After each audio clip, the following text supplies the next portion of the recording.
Ilara Vance had no idea that the key to a $429 million fortune was not a stock portfolio or a winning lottery ticket, but a rusted deed to a collapsed ink factory she bought for $750. If you're ready for a story that will keep you on the edge of your seat, hit that subscribe button and let us know in the comments where you're watching from. Now, back to Ilara. The gavel fell with a sound like a dead branch snapping. A flat, final crack that echoed in the cavernous, mostly empty municipal auction hall. $750. The words hung in the stale air, tasting of dust and desperation. Her desperation. Ilara clutched the worn strap of her purse, her knuckles white. Inside, nestled between a half-eaten granola bar for her son Leo and a stack of overdue bills, was every dollar she had left in the world, folded into a tight, anxious square. The auctioneer, a man with a tired face and a voice scraped raw by years of calling out bids on other people's failures, didn't even look at her. He looked past her, through her, his gaze already moving on to the next blighted property, the next parcel of forgotten land. To him, she was just another dreamer, another fool chasing a ghost of a chance in the skeletal remains of the city's industrial past. But for Ilara, Parcel 3B, the old ink works on the forgotten edge of town, was something more. It was a Hail Mary. It was the last move on a chessboard where she was already in checkmate. The walk to the clerk's table felt 100 miles long. Each step on the grimy linoleum was a confirmation of her recklessness. She could feel the pitying stares of the few other attendees, hard-faced developers in cheap suits who had been snapping up lots for pennies on the dollar, their eyes cold and calculating. They saw her, a single black mother in a threadbare coat, and they saw a joke. She saw it in the slight curl of their lips. They'd bid on everything else, but when the collapsed ink factory came up, a property listed with a dozen code violations and a demolition order pending, they had all fallen silent. They had let her have it, a gift of ruin. The clerk, a woman with weary eyes and ink-stained fingers, took her cash without a word, counting it twice as if the worn bills might crumble into dust. She pushed a thick sheaf of papers across the counter. She droned, her voice devoid of emotion. As Ilara signed her name, her hand trembled. The ink from the cheap pen bled slightly on the coarse paper, a dark, spreading stain. Ilara Vance, owner. Owner of what? A pile of rubble? A monument to failure? A money pit that would swallow her whole? The drive to the factory was a journey through a landscape of decay. The city's vibrant heart gave way to thinning arteries of cracked pavement and boarded-up storefronts. The neighborhoods grew quieter, the houses smaller, the hope in the air thinner. Finally, she turned onto a street that seemed to have been erased from the city's memory. Weeds grew like grasping fingers from the cracks in the road. The Vance Ink Works stood at the end of it, a hulking silhouette against the bruised twilight sky. It was worse than the auction photos had suggested. Quote Wainonu was a gentle word for it. The roof over the main warehouse had caved in, creating a jagged, skeletal maw that opened to the heavens. Bricks had crumbled from the walls like loose teeth, forming dusty red piles on the ground. The windows were shattered voids, dark and staring. A faded sign, barely legible, hung at a drunken angle above the main entrance. Quote, to Ilara killed the engine of her sputtering car, and the silence that rushed in was immense, broken only by the whisper of the wind through the broken panes of glass. This was it. This was her $750 kingdom of rust and ruin. For a moment, a wave of nausea and regret washed over her so powerfully she thought she might be sick. What had she done? She had traded the last of her security, the last buffer between her and the streets, for a carcass of a building. Leo was with her neighbor for the evening, a small mercy. She didn't want him to see this. She didn't want him to see the look on her face, the terror that was surely written there. She got out of the car, the door groaning in protest. The air smelled of damp earth, decay, and something else, something sharp and chemical, a ghostly memory of the ink that had once been brewed within these walls. She walked toward the chain-link fence that surrounded the property. A section of it had rusted through and fallen, offering an easy, if ominous, invitation. She stepped through the gap, her worn sneakers crunching on gravel and broken glass. Standing before the main building, she felt impossibly small. The structure didn't just feel abandoned, it felt wounded. It had a presence, a history that seemed to press down on the very air around it. This place had lived and died. She found a side door, its wood swollen and splintered, but the lock had long since rusted away. With a heave of her shoulder, it scraped open, the sound unnervingly loud in the stillness. The darkness inside was absolute. It was a cold, waiting darkness, thick with the smell of mold and wet brick. She pulled a small flashlight from her purse, its beam a thin, trembling sword against the gloom. The light cut through the shadows, revealing a scene of industrial apocalypse. Machinery, hulking and silent, was draped in shrouds of dust and cobwebs. Vats the size of small cars lay on their sides, their metal skins bleeding rust. The floor was a treacherous landscape of debris. Fallen beams, shattered glass, and pools of stagnant black water that reflected the flashlight's beam like oily, unblinking eyes. She took a tentative step inside, then another. The air was heavy, each breath a taste of failure. This was a tomb, and she had just bought it.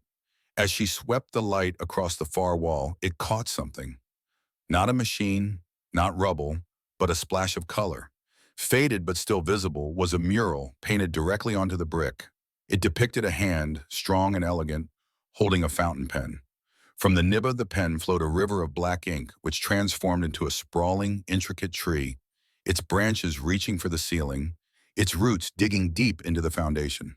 And at the base of the tree, in elegant script, were the words, "What is written endures."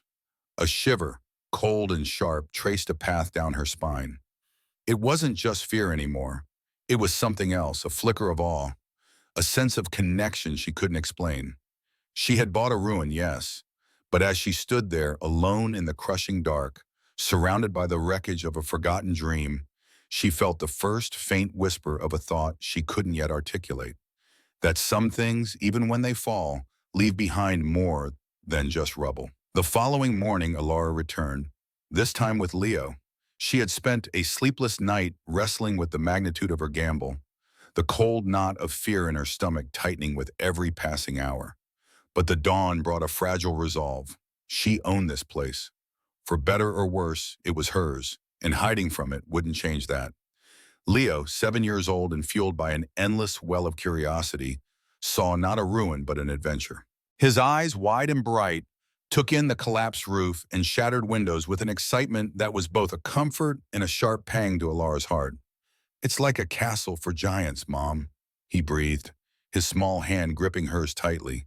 His innocence was a shield against her own despair. She had laid down the rules carefully. Stay close, don't climb on anything, and watch where you step. Armed with heavy-duty flashlights and a sense of grim determination, they entered the factory again. In the daylight, the destruction was less menacing, but more profound. Sunlight streamed through the hole in the roof, illuminating swirling motes of dust in cathedral-like shafts of light. The sheer scale of the decline was overwhelming. They moved slowly through the main warehouse, their footsteps echoing in the vast empty space. Leo, despite his promise to stay close, darted ahead, his small form a beacon of life in the midst of so much death. He ran his hands over the cold, silent machinery, his imagination populating the factory with the ghosts of workers and the roar of industry. Alara's focus was more practical, more desperate. She was looking for anything of value, anything that could be salvaged and sold to recoup even a fraction of her $750. A piece of scrap metal, a length of copper wire, anything. But everything was either too heavy to move, too rusted to be of use, or buried under tons of fallen debris. The place had been picked clean long ago. An hour passed, then two. The initial thrill of exploration soured into a grim, dusty reality. This was a worthless shell. The hope that had flickered within her the night before was dimming, starved of oxygen. She was a fool, a reckless, foolish mother who had gambled her son's stability on a ghost. "Mom, look!" Leo's voice, sharp and excited, cut through her spiraling thoughts. He was standing near the far wall, by the mural of the ink pen tree, waving her over. He was pointing at the floor, near the base of a massive, overturned vat. "I found a treasure box," Alara sighed, forcing a weary smile. It was probably just an old toolbox or a piece of discarded junk. That's great, sweetie. Let's see it. She trudged over, her boots crunching on a carpet of dried, blackened sludge that had once been ink. He was crouched down, digging with his small fingers at the edge of something metallic half buried in the hardened grime. She knelt beside him, her flashlight beam joining his. It wasn't a toolbox. It was small, no bigger than a shoebox, and made of a dark, tarnished metal that didn't seem to be rusted. Intricate carvings, almost completely obscured by filth, covered its surface. It was locked, with a small, ornate keyhole on the front. It took them 20 minutes of prying and scraping with a loose piece of rebar to work it free from the floor. It was heavier than it looked, solid and cold to the touch. Leo was vibrating with excitement, convinced it was filled with pirate gold. Alara felt a different kind of tremor, a prickle of unease and profound curiosity. This box did not belong here. It was too fine, too detailed for a factory floor. It felt personal. They carried it to a less cluttered area near the entrance, the sunlight making the dust on its surface glitter. There was no obvious way to open it, and the lock was solid. Discouraged, Alara was about to suggest they take it home and try to force it open later when Leo, running his fingers along the side, let out a small gasp. "Mom, it's a puzzle." He pointed to a section of the carved pattern. A small, almost invisible seam was hidden within the intricate design of flowing ink lines from the mural. She traced it with her fingernail. It wasn't a seam, it was a sliding panel. With a soft click, a small section of the box's side slid away, revealing not the inside of the box, but a tiny hidden compartment. And inside that compartment, nestled on a bed of faded velvet, was a single strange key. It was made of the same dark metal as the box, its head shaped like the nib of a fountain pen. It was clearly the key to the main lock. Alara's heart was hammering against her ribs. This was no ordinary object. The level of craftsmanship, the hidden mechanism, it spoke of secrets, of something deliberately concealed. She took the key, its metal cool against her skin, and fitted it into the lock. It turned with a smooth, satisfying click. The lid was heavy. She lifted it slowly, her breath catching in her throat. Leo leaned in close, his eyes wide. There was no gold, no jewels. The inside of the box was lined with the same faded velvet, and it contained only two items. The first was a small, leather-bound ledger, its cover stamped with the same pen nib tree from the mural. The second was a single, folded piece of thick, yellowed paper. A note. Alara picked up the ledger first. It was empty, page after page of pristine, unlined paper, waiting for words that had never been written. It was a book of ghosts, of untold stories. Disappointment, sharp and bitter, lanced through her. She set the ledger aside and unfolded the note. The handwriting was elegant, a looping cursive written in a deep black ink that had not faded with time. It was a short, cryptic message. The blood of the ink is thicker than the water of time. The legacy is not in the vessel, but in the formula. Find my mark. Silas Vance.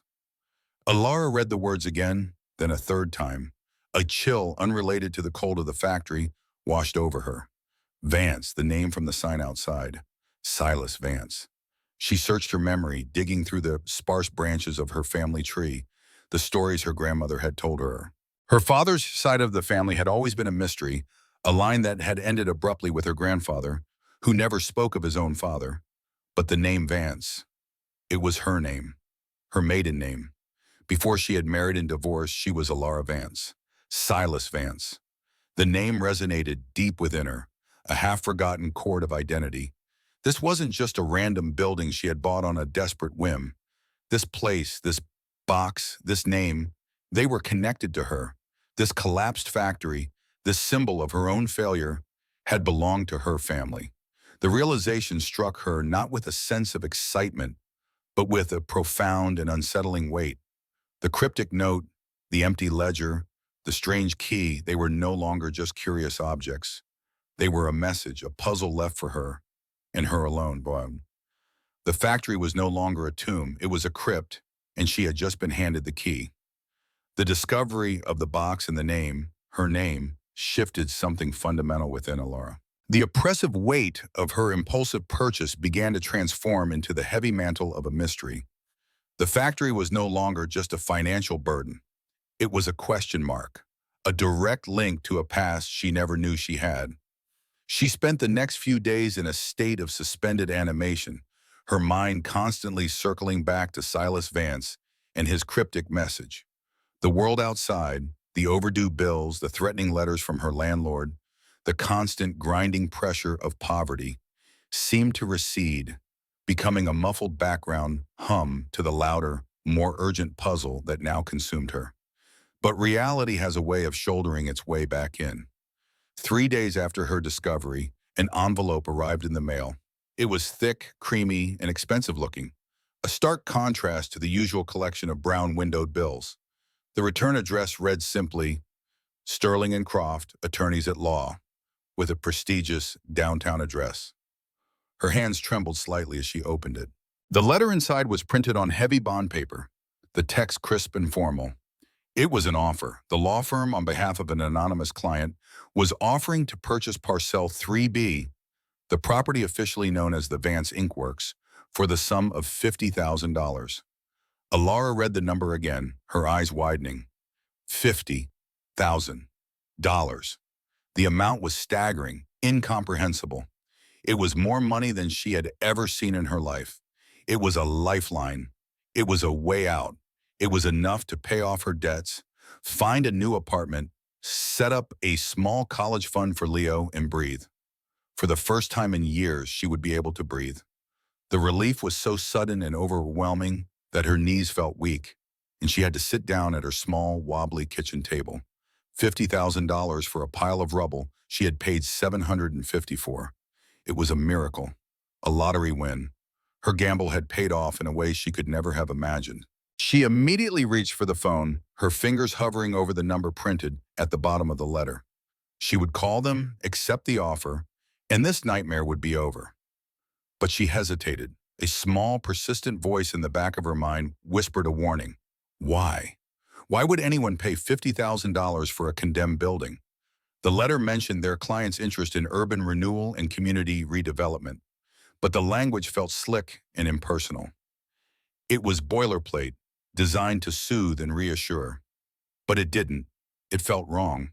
The speed of the offer was also unsettling. The deed had barely been recorded in her name. How had they found her so quickly? Who was watching her?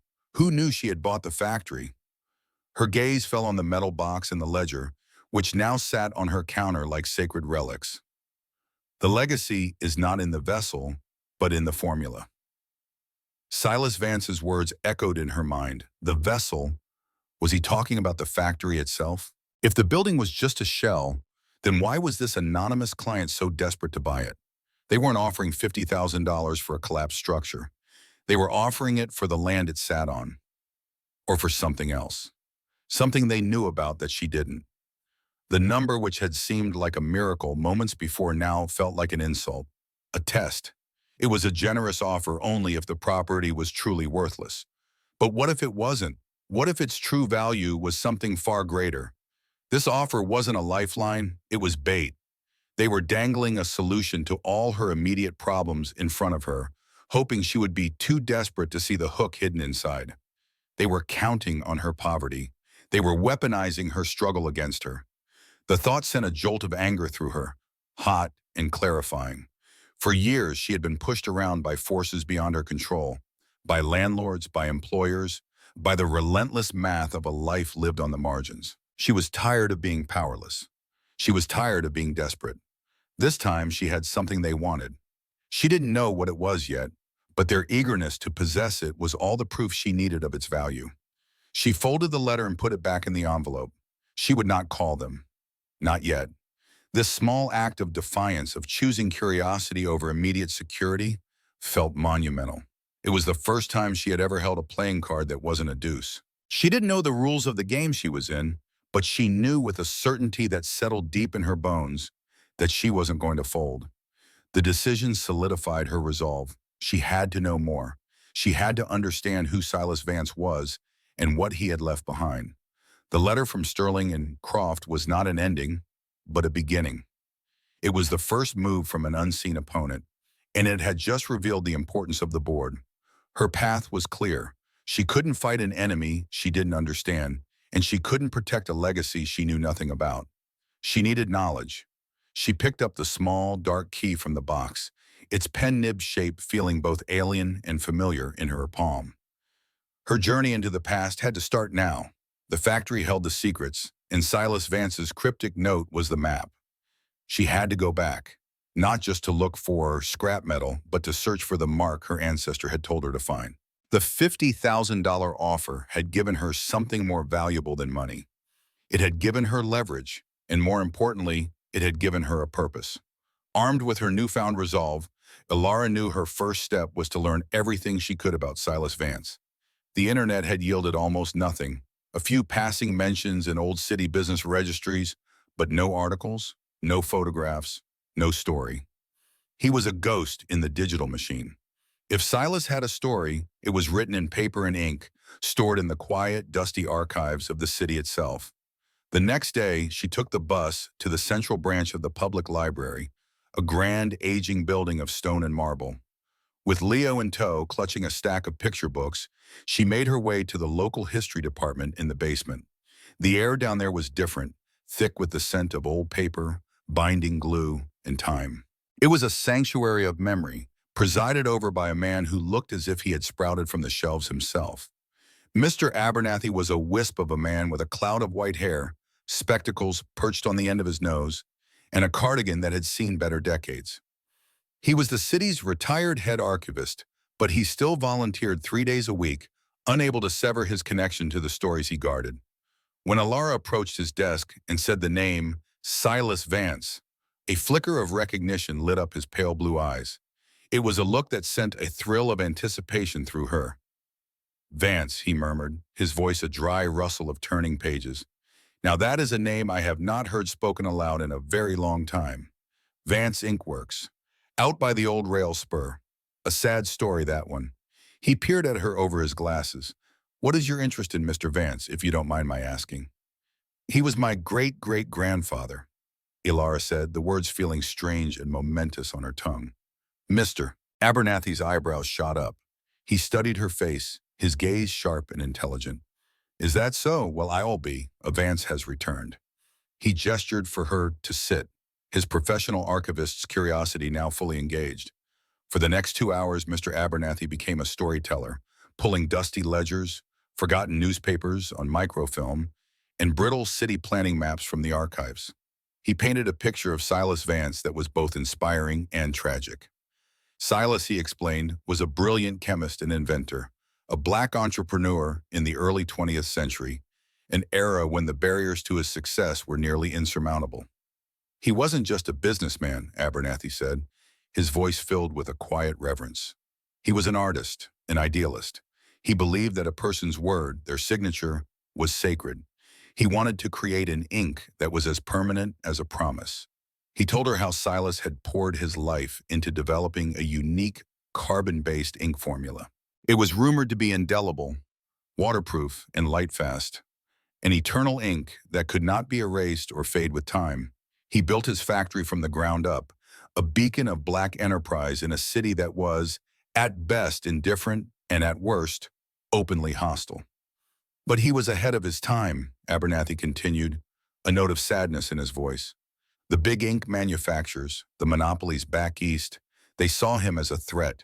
They couldn't replicate his formula, so they set out to destroy him. They undercut his prices, pressured his suppliers, spread rumors that his ink was corrosive and damaged paper. The factory, which had started with so much promise, slowly bled money. Silas, proud and unwilling to compromise on the quality of his product, refused to be bought out. He went bankrupt, losing everything. The factory closed, and Silas Vance, the brilliant inventor, faded into obscurity, remembered only as a cautionary tale, a foolish man who had dared to challenge the giants and been crushed for his audacity. They called him a failure, Abernathy concluded, his gaze distant. But I never believed it. A man like that, a mind like that, they don't just disappear. They leave something behind. Ilara listened, captivated. This was the man behind the cryptic note. Not a failure, but a fighter. A visionary betrayed by the world he had tried to enrich. She showed Mr. Abernathy the note. He held the yellowed paper with a careful, practiced hand, reading the elegant script. Fascinating, he whispered. The legacy is not in the vessel, but in the formula. Find my mark. He looked at Alara. The vessel is the factory. He's telling you the building itself isn't the prize. The real inheritance, the true legacy, is his work, his formula for that eternal ink. And the mark? Alara asked. What does that mean? In his time, a mark could mean many things, Abernathy mused. A signature, a symbol, a location. He was a chemist. It could be a literal mark, a stain, something he left on a wall. Or it could be more symbolic. His maker's mark, a logo. The pen nib tree on your box. That was his company's logo. It was on all his products. The tree, the mural on the factory wall, the stamp on the ledger, it was everywhere. It had to be the key. As she was preparing to leave, overwhelmed with this new information, Mr. Abernathy placed a final heavy file on the table. It was the original architectural plan for the Vance Ink Works, dated 1912. The blueprints were brittle, the lines faded, but they were a map of her ancestors' dream. Quote 30, he said. Quote 30, Alara thanked him, her voice thick with emotion. He had given her more than just information. He had given her a context for her own story. He had restored the dignity of the man whose blood ran in her veins. She left the library holding the rolled-up blueprints like a scepter. The world felt different, sharper. The unseen forces circling her, the lawyers at Sterling and Croft, their anonymous client, were no longer just trying to buy a piece of land. They were trying to erase a history. They were trying to finish the job that their predecessors had started a century ago, to crush Silas Vance and bury his legacy for good. But this time he wasn't alone. He had a descendant, and she was not going to let him fail again. The $50,000 offer was no longer a temptation. It was an insult to his memory. Her fight was not for money. It was for justice. The blueprints from Mr. Abernathy became Alara's new obsession. She spent hours spread out on her living room floor, the large, crackling sheets of paper a map to a forgotten world. She compared the detailed architectural drawings to her own memories of the factory's ruined interior. The main warehouse, the mixing rooms, the boiler room, they were all there in precise, elegant lines. But as she studied the plans more closely, she noticed an anomaly. In the corner of the main building, designated as Silas's personal office, there was a small, shaded area on the blueprint that didn't seem to correspond to any room she had seen. It was a void, a blank space behind the office's rear wall, with no doors or windows indicated. It was as if the architect had drawn a room and then tried to erase it. It was too deliberate to be a mistake. This, she thought with a surge of adrenaline, had to be it. This was the place she had missed. The next day, she left Leo with her trusted neighbor and returned to the factory alone. This time, she came prepared with a crowbar, a heavy-duty flashlight, and the rolled-up blueprints.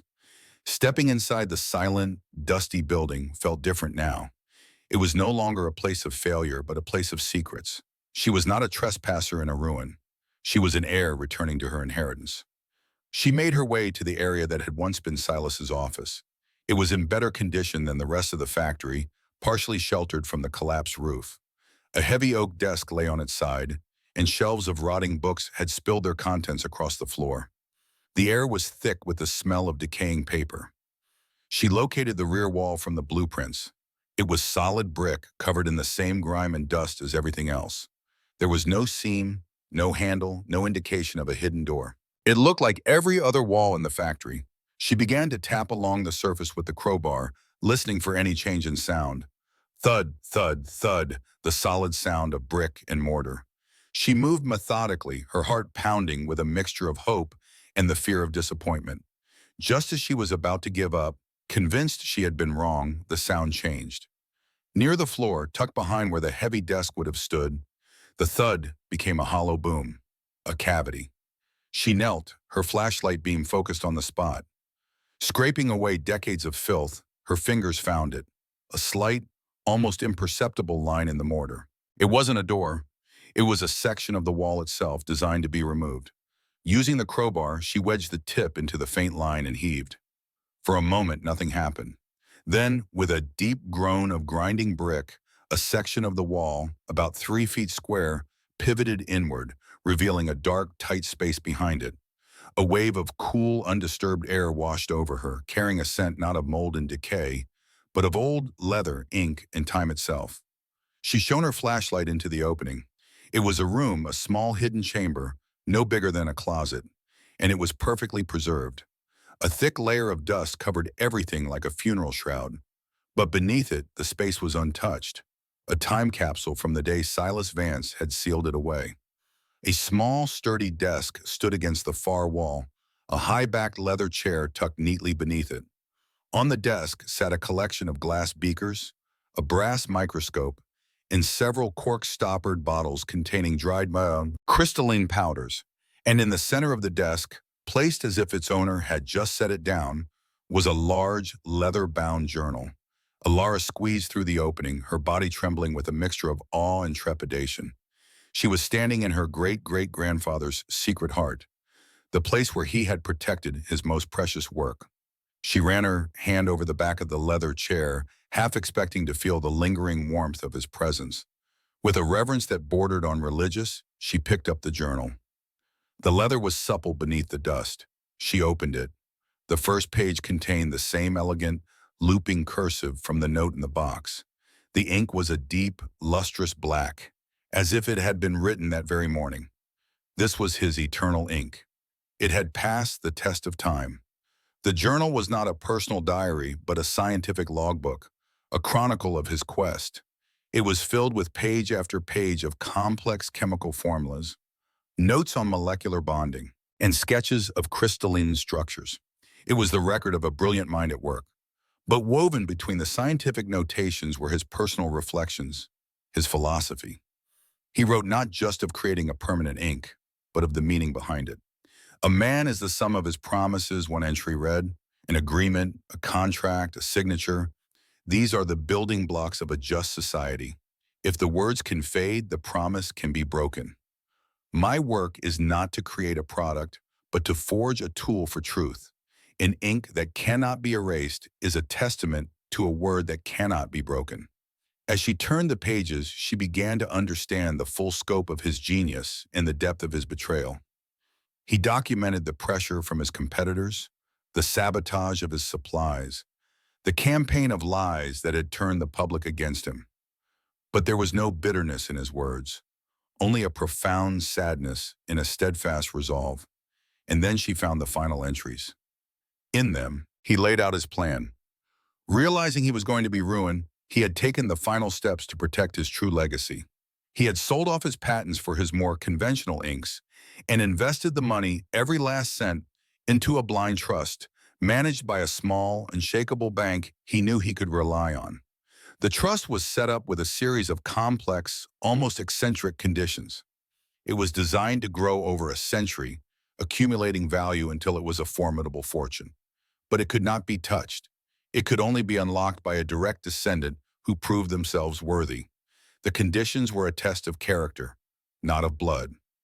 The first condition, the heir must acquire the deed to the factory, the quote 35 quote, through their own means, without knowledge of the trust. They had to be drawn to it, to feel the connection in their bones. He wanted someone who would see value in the ruin, not just the reward. Alara felt a chill run down her spine. Her desperate $750 purchase had been the first turn of the key. The journal explained the rest.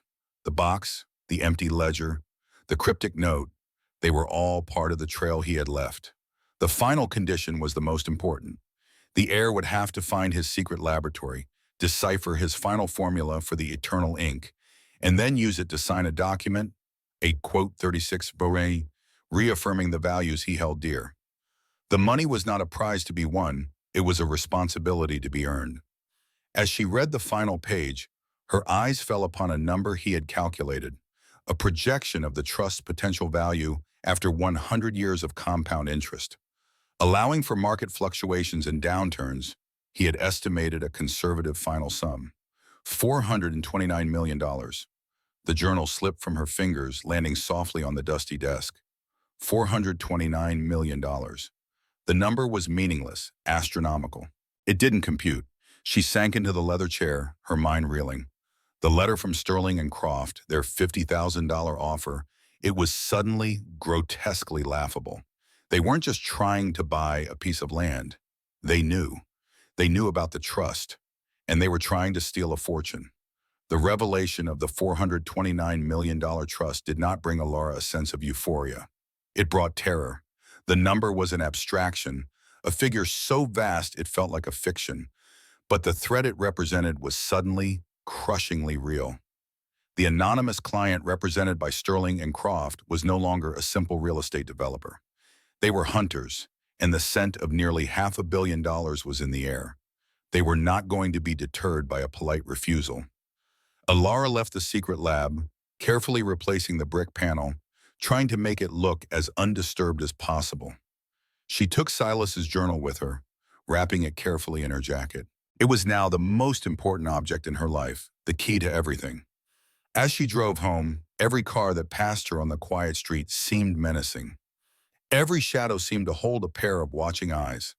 The $50,000 offer had been the carrot. She knew the stick was coming next. It arrived 2 days later. The phone rang and the caller ID was blocked. She answered hesitantly. The voice on the other end was smooth, professional, and utterly devoid of warmth. "Ms. Vance, this is Julian Croft of Sterling and Croft. I'm calling regarding our client's generous offer for your property on the old rail spur." His tone was one of forced patience, as if he were speaking to a difficult child. Alara's heart hammered in her chest, but she kept her voice steady. "I received your letter. I'm not interested in selling at this time." There was a short, sharp silence on the other end of the line. "Ms. Vance," Croft said, the politeness fraying slightly at the edges, "perhaps you don't understand the situation. Our client, Apex Development, is prepared to be a significant force for positive change in that blighted area. Your property is a key parcel in a much larger redevelopment plan. Frankly, it's an eyesore and a public hazard. Holding on to it is not in anyone's best interest, least of all yours." Apex Development. The name sounded powerful, corporate, and faceless.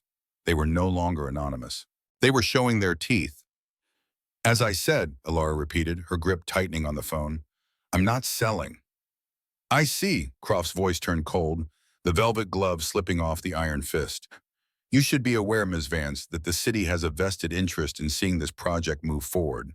There are numerous outstanding code violations on that property. Demolition orders that have been pending for years. We would hate to see the city take action, which could result in you not only losing the property through eminent domain, but also being held liable for the cost of demolition. Our offer of $50,000 would seem quite generous in comparison to that outcome." It was a threat, elegantly phrased but unmistakable.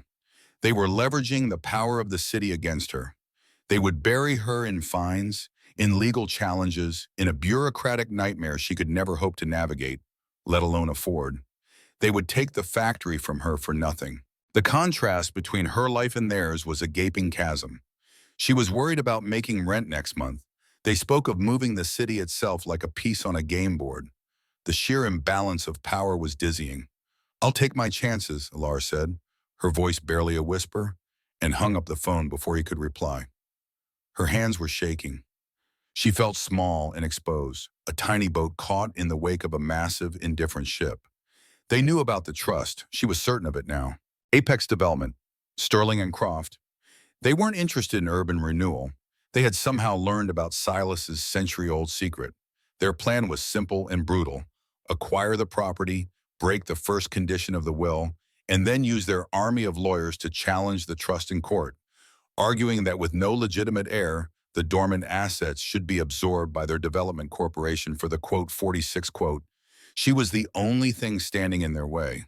A single mother with no money, no power, and no influence. The fight seemed impossible. Doubt, cold and insidious, began to creep in. What was she even fighting for? A phantom fortune? The legacy of a man she'd never met? Was it worth risking the little she had, her home, her stability, for a principle? The weight of Silas's journal on her coffee table seemed to grow heavier. His words about promises and truth felt like a terrible burden. That night, sleep offered no escape. She dreamt of bulldozers with cold, silver eyes, their engines roaring as they tore down the walls of the factory. She saw Julian Croft's smiling face in the dust cloud, holding a piece of paper that declared him the winner. She woke up in a cold sweat, Leo's gentle breathing from the next room, the only thing tethering her to reality. She was doing this for him, for his future. But what if her fight ended up costing him the little security he had now? The next morning, as she was wrestling with this crushing moral weight, there was a knock at the door. Not the sharp official rap of a courier, but a softer, more hesitant knock. She opened it to find a man and a woman standing in the hallway of her apartment building. They were impeccably dressed in expensive, understated clothing.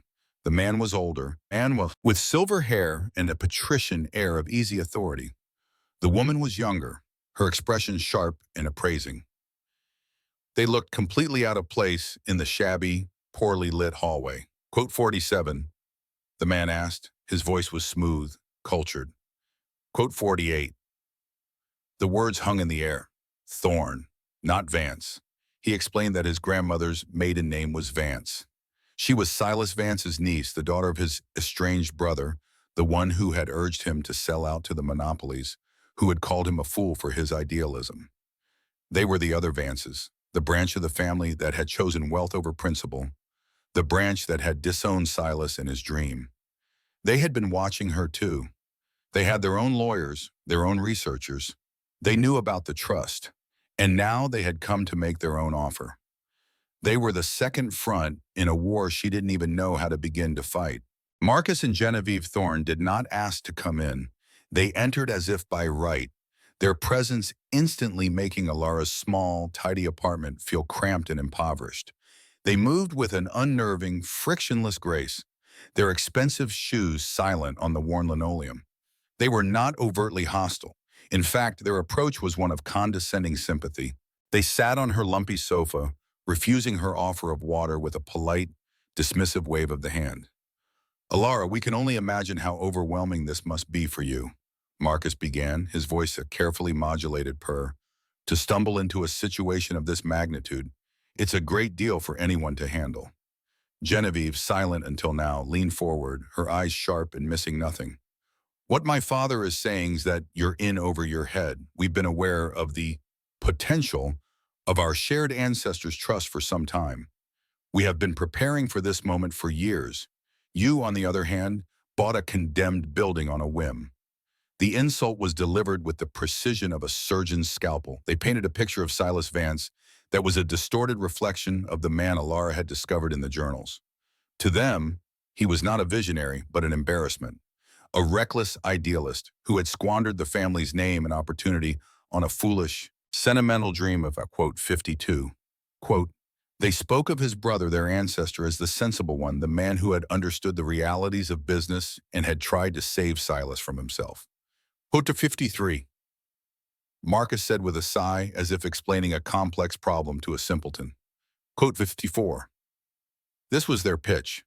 They positioned themselves not as rivals, but as reluctant allies, the rightful heirs who had the resources and the legal firepower to take on a corporate giant like Apex. They were offering her a place at the table. Quote 55. Genevieve said, her voice crisp and businesslike. Quote 56. Marcus named the number. Quote 57. $5 million. The number was concrete, real in a way that $429 million could never be. It was a house. It was college for Leo. It was doctors and dentists and new shoes and never having to check a price tag again. It was safety.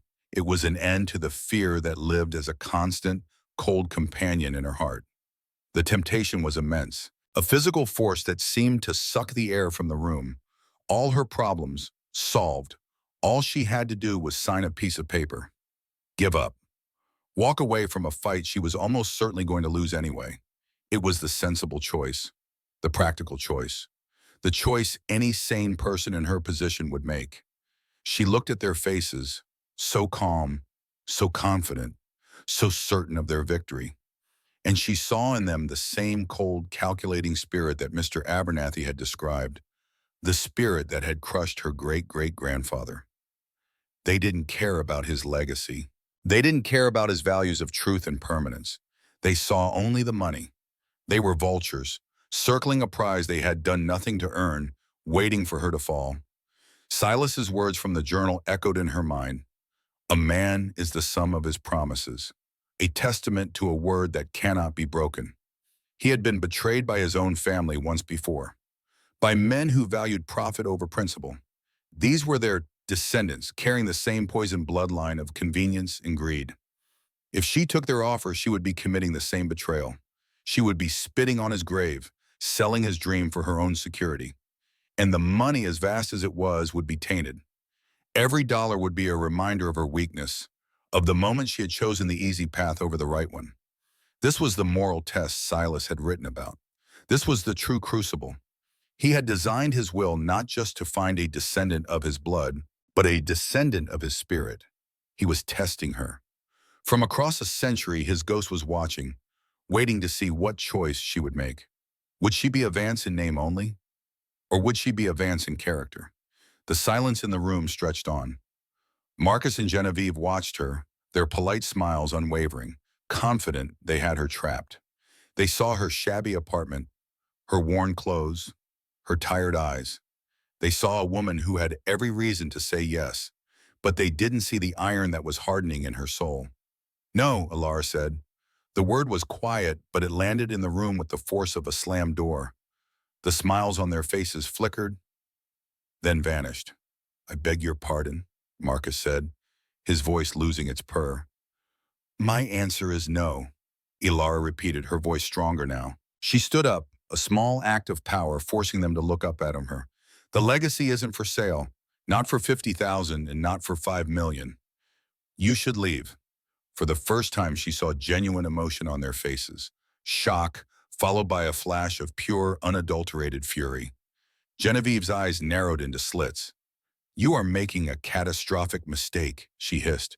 We will fight you too. We will bury you in litigation. You will end up with nothing. Absolutely nothing. I already have nothing, Ilara said, the truth of the statement giving her a strange sense of freedom. So I have nothing to lose. After they left, the apartment felt quiet and empty, but the air was clean again. The moral crisis had passed, and in its place was a hard, cold clarity. She had been tested, and she had not broken. She had chosen her ancestor. She had chosen the legacy. The path ahead was terrifying. She was now fighting a war on two fronts against a corporate Goliath and her own greedy family. But for the first time, she felt worthy of the fight. She went to the counter and picked up Silas's journal. It was time to stop reacting. It was time to fulfill the final condition. It was time to make the ink. The decision to refuse the Thorns' offer was a turning point. It had stripped away the last of Alara's fear and replaced it with a resolute sense of purpose. The money was no longer the object. It was a consequence. The true inheritance was the responsibility Silas had passed down through time, and the factory was the crucible where she would either prove herself worthy or fail. She knew she was on a timeline. Apex and the Thorns would not be idle. Their legal attacks would begin any day. Her only defense was to fulfill the final condition of the trust before they could invalidate her claim. She needed to recreate the eternal ink.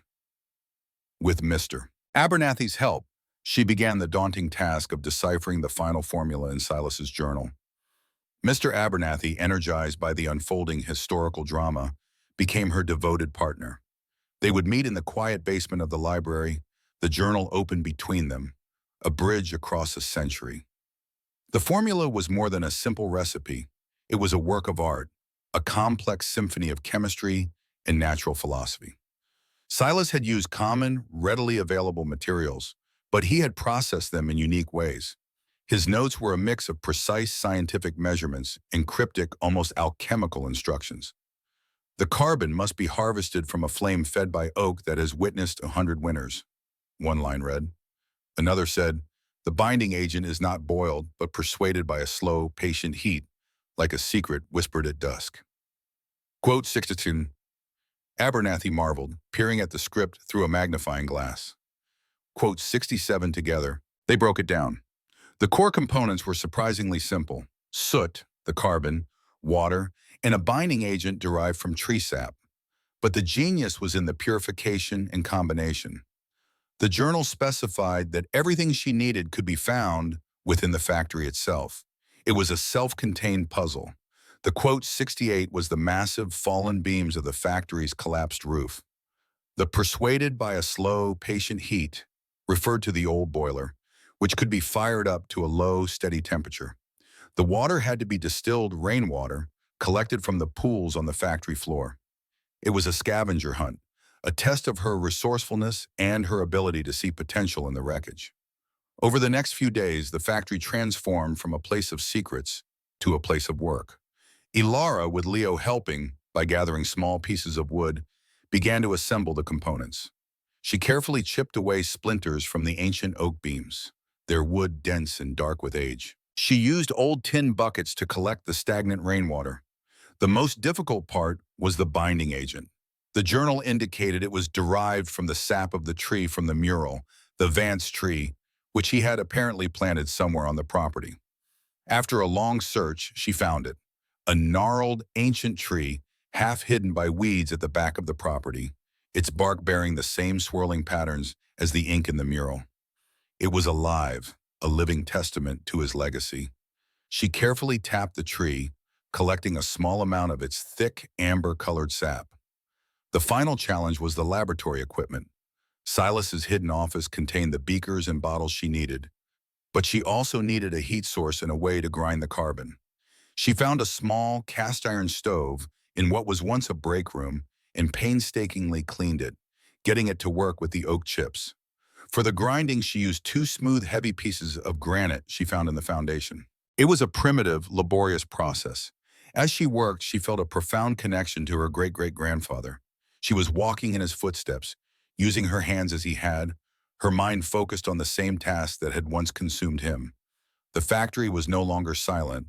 It was filled with the sounds of her work, the scraping of stone, the crackle of fire, the gentle bubbling of water. She felt his presence not as a ghost, but as an encouraging whisper in the back of her mind.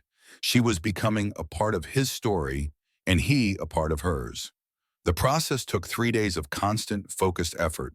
She would work until her muscles ached and her hands were stained black, then go home to sleep a few precious hours before returning at dawn. On the third day, all the components were ready. The carbon was ground into a powder finer than dust. The water was triple distilled and crystal clear. The sap was heated and rendered into a viscous, golden liquid.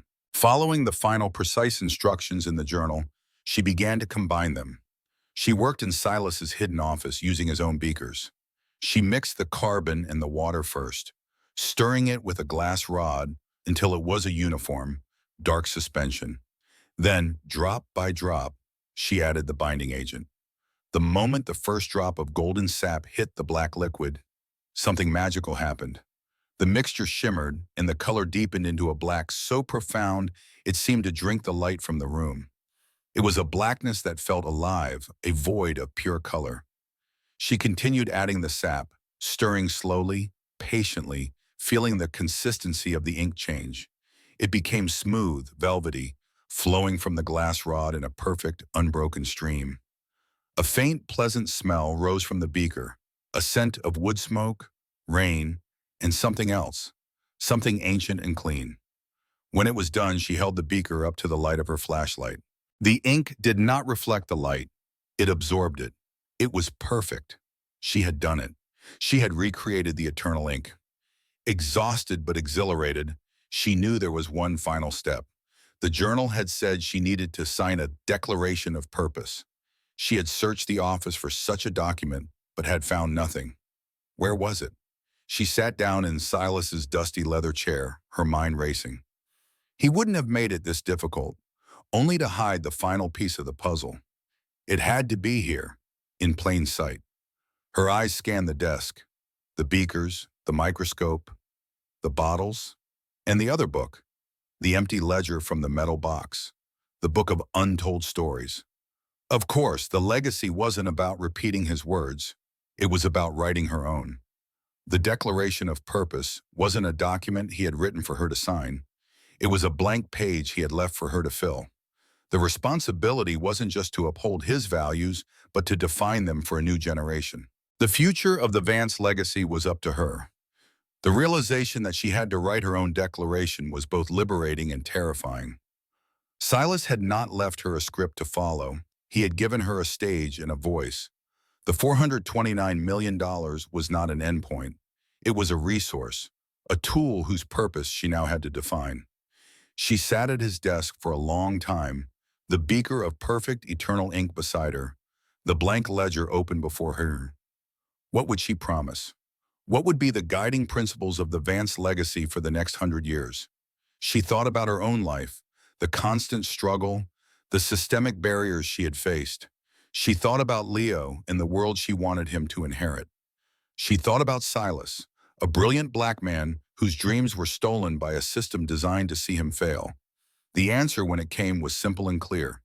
The Vance legacy would be dedicated to empowering those who, like Silas, had brilliant ideas but lacked the resources to see them through. It would fund scholarships for underprivileged students in the arts and sciences. It would provide seed money for minority-owned businesses. It would create community centers that offered legal aid and financial literacy programs.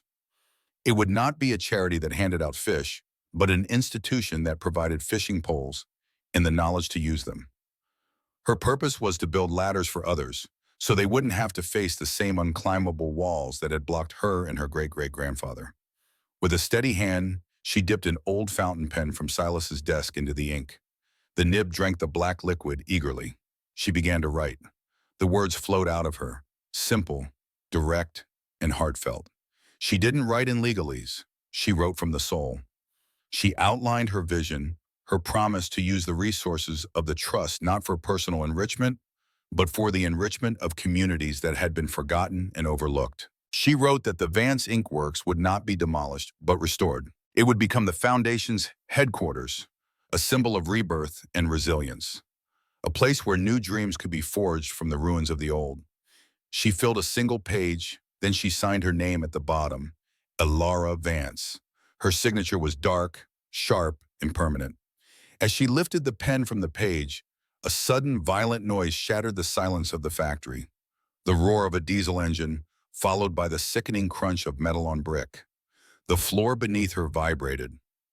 They were here. Apex Development had made their move.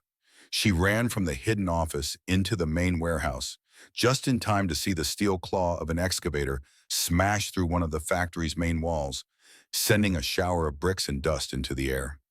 Through the newly created hole, she could see them, a fleet of construction vehicles, their yellow lights flashing in the dim morning light.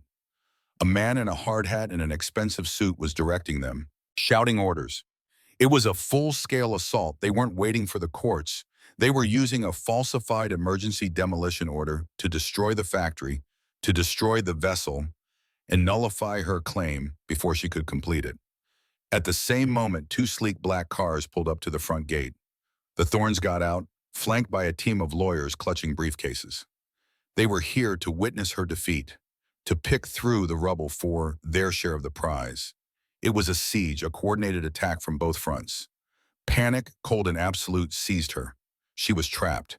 They were going to tear the building down around her. She clutched the ledger to her chest. She had the declaration, but what good was it if the trust's observers never saw it? The final condition of the will, as described in the journal, required that the signing be validated by a representative of the trust, who would be present, though unseen, to witness the heir's worthiness. Where were they? Had she misunderstood? Was there no one coming to help her?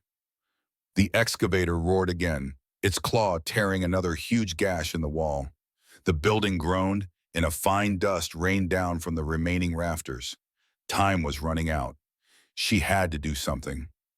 She looked around desperately, her eyes falling on the massive, silent ink vats. An idea born of pure desperation sparked in her mind. It was reckless, dangerous, but it was the only chance she had. She ran to the control panel for the factory's old pressure system, the metal cold and dusty beneath her fingers. Miraculously, a few of the gauges still had readings. There was residual pressure in some of the pipes leading to the vats near the front of the building. With trembling hands, she began to turn the old, rusted valves. rerouting the pressure to a single massive vat that stood directly in the path of the encroaching demolition crew. Her heart pounded in her ears, a frantic drumbeat against the roar of the machines. The pipes groaned in protest, shaking violently. She found the main release valve for the vat, a large, wheel-like handle. It was rusted shut. She threw her entire body weight against it, grunting with the effort. It didn't budge. The excavator was lining up for another strike, this one aimed at a critical support column. If it fell, the rest of the roof would come down. Quote 75, she screamed at the valve, at Silas, at the universe. She gave it one last desperate heave. With a screech of tortured metal, the wheel turned. A deep, resonant hum filled the air as decades of compressed air surged through the pipes and into the vat. From a small outlet pipe at the bottom of the vat, a thick black substance began to spray out under immense pressure. It wasn't ink, but the black, viscous sludge that was the leftover residue from Silas's work. A century of sediment. It shot across the factory floor in a powerful arcing jet, directly through the hole in the wall. The sludge hit the windshield of the excavator with a massive splat, completely obscuring the driver's view in an impenetrable layer of black goo. The machine swerved wildly, its claws swinging sideways and smashing into one of Apex's own trucks. The construction crew, pelted by the foul-smelling black rain, yelled in confusion and alarm. Scrambling for cover. The demolition ground to a sudden, chaotic halt. In the stunned silence that followed, a single figure detached itself from the shadows near the factory's edge. It was an elderly woman dressed in a simple but elegant gray suit, her white hair pulled back in a severe bun. She had been standing there the whole time, watching unnoticed. She walked with a calm, deliberate pace through the chaos, past the sputtering machines and the bewildered lawyers, and straight toward the factory entrance. She never took her eyes off Alara. This was the observer, the representative from the trust, the final judge. She had been waiting silently to see what Alara would do when the final test came. The woman entered the factory, her sensible shoes making no sound on the debris-strewn floor. Her face was stern, her expression unreadable, but her eyes, sharp and intelligent, held a flicker of something that might have been approval. She stopped a few feet from Alara, her gaze falling on the ledger clutched in Alara's hands, then at the makeshift chaos Alara had unleashed outside. Quote 76. The woman said, her voice calm and clear, cutting through the lingering echoes of the attack. Quote 77. The moment was surreal. The Apex crew was shouting outside. The Thorns and their lawyers were frozen in disbelief, and here, in the heart of the dusty, wounded factory, stood the key to everything. Alara, still breathing heavily, her hands and clothes stained with grime and ink, could only nod.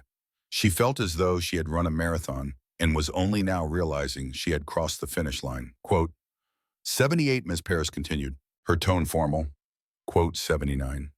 She gestured toward the sputtering excavator, now being hosed down by a frantic crew. Quote 80. A slow smile touched the corners of her lips.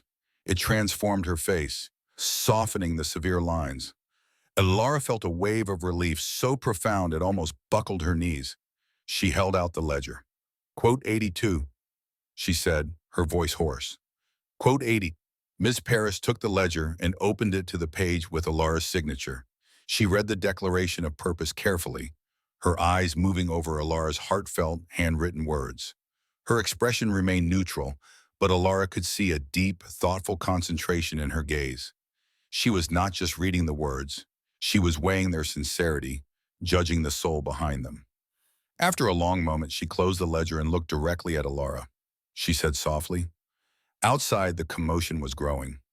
Julian Croft from Apex Development, his suit now spattered with black sludge. He was striding toward the factory, his face a mask of incandescent rage. Marcus and Genevieve Thorne were right behind him, their lawyers scrambling to keep up. They burst into the factory, ready to threaten and intimidate, but stopped short when they saw Miss Paris. Croft demanded. Ms. Paris turned to face them, her small frame radiating an authority that dwarfed his own. Quote 7, she said, her voice ringing with indisputable power. Quote, she then turned her cool gaze on the Thorns. Quote, she said, quote, the color drained from their faces. They were utterly defeated. not by a complex legal argument, but by a simple, unshakable truth they had failed to grasp. They had lost. Without another word, Miss Paris turned her back on them and addressed Alara. Quote 91, Alara looked at the woman, then at the ledger in her hands, then around the vast, broken space of the factory. It was over. She had won. But it didn't feel like a victory of money. It felt like a victory of spirit. She had faced down corporations and greed, armed with nothing but her own resolve and the ghost of an ancestor who believed in the power of a promise.